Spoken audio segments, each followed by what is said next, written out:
você já se adaptou às novas regras das empregadas domésticas ou continua tudo como era antes? Pois é, os juízes já estão preparados para julgar essas causas. E foi pensando nisso que eu convidei a desembargadora do Tribunal Regional do Trabalho de Campinas, a doutora Gisela Moraes, que além de expert no assunto, ela é mãe, esposa e dona de casa. E está enfrentando as mesmas dificuldades que eu, que você, não é, Gisela? Realmente é. Agora a gente tem que tratar o assunto não só de maneira profissional, como também encarar de frente. Por quê? Porque eu também estou enfrentando todas essas consequências que essa nova legislação em direito do trabalho e que está nos pegando, porque é uma coisa que a gente tem costume de ter, que é a empregada doméstica.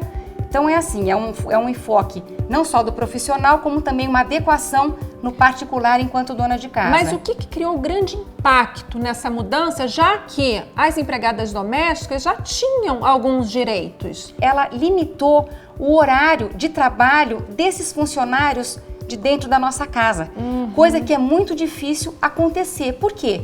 Porque ela desenvolve um trabalho diferente do trabalhador da indústria e do comércio, que tem o horário para chegar e que tem o horário para sair.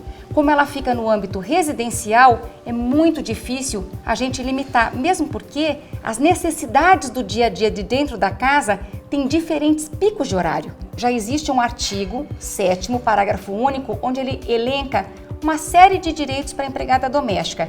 Ele foi enxertado, ele foi emendado e a partir de então ela adquiriu esses novos direitos, que são divididos em duas partes. Os imediatos, onde a gente já tem que começar a cumprir. Não tem não jeitinho, não tem é jeitinho. Dever, é dever. Olha aí, viu, pessoal? Tem que cumprir o que tá aí. Tem coisa que já tá valendo. Agora tem coisa que ainda não tá valendo. Exatamente. Esse não tá valendo significa que esses novos direitos que agora vão ser atribuídos à empregada doméstica, eles têm que ser regulamentados. O que significa isso? Que eu vou ter que ter instrumentos para aplicá-los. E que direitos são esses que ainda não estão valendo? Tem alguns. O mais impactante, pelo que eu já escutei falar, é o FGTS, que significa Fundo de Garantia de Tempo de Serviço, a multa fundiária, que é uma multa extremamente poderosa, um percentual bem grande de 40%, caso o empregador doméstico dispense a sua funcionária. Tá. Além disso, tem o auxílio creche, o adicional noturno. Isso tudo tem que ser regulamentado. Isso ainda não está em vigor. Tá. Ele existe, é um direito já existente, mas não é um direito imediatamente exigido. O que é possível flexibilizar, compensar horários, as horas extras? Não adianta dar 5 horas extras porque tem uma limitação de 2. Isso está causando uma grande dúvida. Como é que a gente pode mexer nesses horários com os empregados, que parece que ainda tem um projeto aí no Congresso que está revendo essas situações? E daí o patrão fica, o que eu faço se eu tenho que aguardar esse projeto que não tem? Como é que você indica? Exatamente tudo isso que você falou é pura verdade.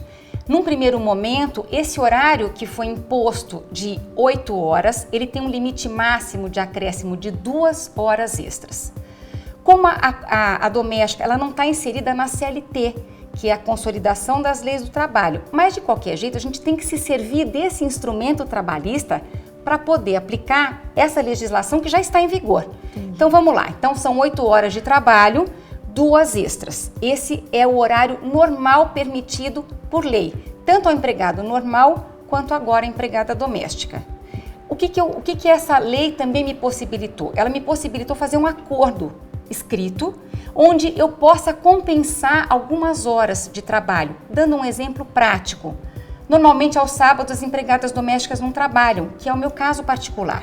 Como o limite semanal ficou em 44 horas e o diário 8, podendo ser acrescida de 2 extras, essas horas do sábado, que são 4 que me favorecem, eu posso distribuí-las durante a semana. Olha aí. Mas tudo isso eu tenho que colocar obrigatoriamente num contrato de trabalho. Ah, não posso, nesse fim de semana você fica mais 4 horinhas, não é assim? Não, tem que não é estar assim. Lá, quando você contratar, já tem que estar tudo. Por quê? Porque é uma segurança até para você e até para a empregada.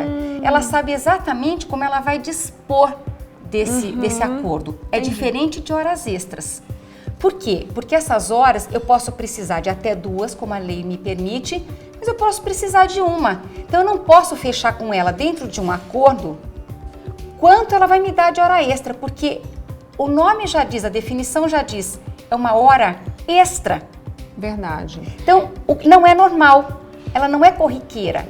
Ela vai me trabalhar essa hora conforme eu tiver a necessidade. Então, ela tem essa característica de extraordinária. De ser maleável, de ir de acordo com a sua vontade. Aí Essa, que tá. a compensação não. A compensação tem que ser fixa desde quando você contratou. Isso. Já a hora extra é maleável, pode ser hoje, amanhã não, e isso vai depender da sua necessidade do momento. A necessidade do momento. Entendi. Daqui pra frente, o que você sugere que a gente faça um controle? Caderninho, folhinha, relógio de ponto. Como é que é esse controle do horário? Bom, não importa, a lei não dá uma especificação deste controle. Pode ser um livrinho, pode ser um livro-ponto que compra na papelaria, pode ser um relógio, pode ser um manual, um bloquinho, não importa. O que tem que constar neste documento? Tem que constar o dia da semana, o dia do mês, o dia da semana, o dia do mês, o horário que entra, o horário que entra, o horário que descansa de intervalo para almoço. Olha aí. O horário que volta deste intervalo de almoço e efetivamente o horário da saída. Então, com isso, o que vai acontecer?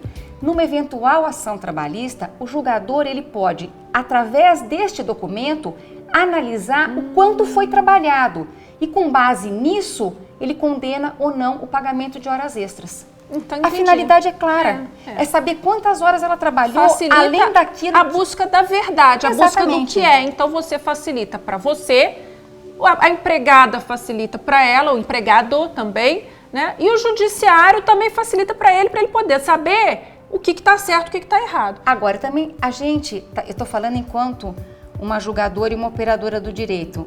Na minha casa, por exemplo, a hora que eu fui impor o horário, porque a gente sabe que ela descansa um pouquinho, os meus filhos já estudam, eu trabalho, meu marido trabalha, então ela tem um descanso maior durante o dia. Então não tem aquele rigorismo que hoje a lei previu que tenha, né? Então quando eu fui mais ou menos fazer um contrato com ela, fiz um contrato e discutimos ali o horário, elas têm uma certa reação. Opa, tem. Não é? Por quê? Porque a minha, por exemplo, eu compenso as 4 horas do sábado, eu jogo para segunda a quinta, eu dou 2 horas de intervalo, que é uma coisa, é bom até saber que dentro dessa jornada são 2 horas no máximo de intervalo, de 1 a 2, se ela trabalhar 8 horas, porque tem muitas casas que elas não trabalham nem 8 horas. Aí então, seriam 9 ou 10, né? Não importa. Se você botar 1 hora, seria 9 o total, 2 horas, 10 o total. Entendi. Mas completamente dentro da previsão legal. Ok. Tá? E essa hora de intervalo não computa para o horário de trabalho. Isso tem que ficar claro, porque aqui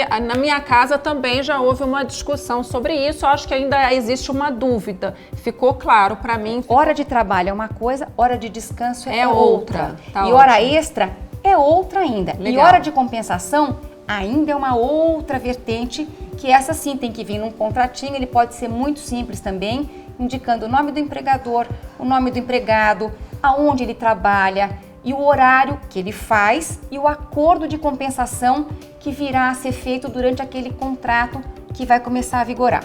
Legal. Agora, me diz uma coisa, você acha que os maridos vão colocar a mão na massa?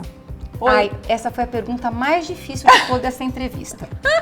Na verdade, acho que a gente está criando o brasileiro culturalmente, o marido, ele não entra muito nesse serviço doméstico. A gente brinca no tribunal que a mulher tem tripla pegada, e é verdade. A gente chega, a gente trabalha, não só no tribunal, mas a gente vê nos processos. Os processos que envolvem a mulher, ela tem sempre múltiplas funções. E assim, culturalmente, o Brasil se desenvolveu. Acho que nós estamos caminhando para um progresso assim, tanto é que na minha casa, como a minha empregada, às 19 horas, diante do meu contrato de acordo, ela tem que descansar, ela deixa tudo pronto, eu sirvo o jantar, e os meus filhos, que eu tenho 3, e o meu marido me ajudam a tirar a mesa. Olha, então, estamos implantando uma cultura. Uma cultura diferente do que a gente já existia, até pelo nosso conforto que a gente tinha, que ela ficava esperando acabar o jantar para então tirar a mesa. Hoje, ela é obrigada a descansar. Então, dentro daquele limite imposto no meu contrato, às 19 horas, que isso me favoreceu no meu contrato, eu peço para ela descansar. A partir de então, todo o resto da casa fica por minha conta. Entre aspas, minha conta, do marido e dos filhos agora que vão ter que ajudar. Então, na casa da Gisela, o marido já botou a mão na massa. Eu quero ver se o seu marido e seus filhos também vão ajudar. Gente, adorei conversar com vocês, Gi. Obrigada pela oportunidade. É muito bom esclarecer, né? Porque é uma coisa que está realmente acontecendo e está pegando todo mundo. E tá valendo. Nas melhoresfamilias.com. Acontece nas melhores famílias, acontece na minha, na sua, na da Gisela e nas melhores famílias.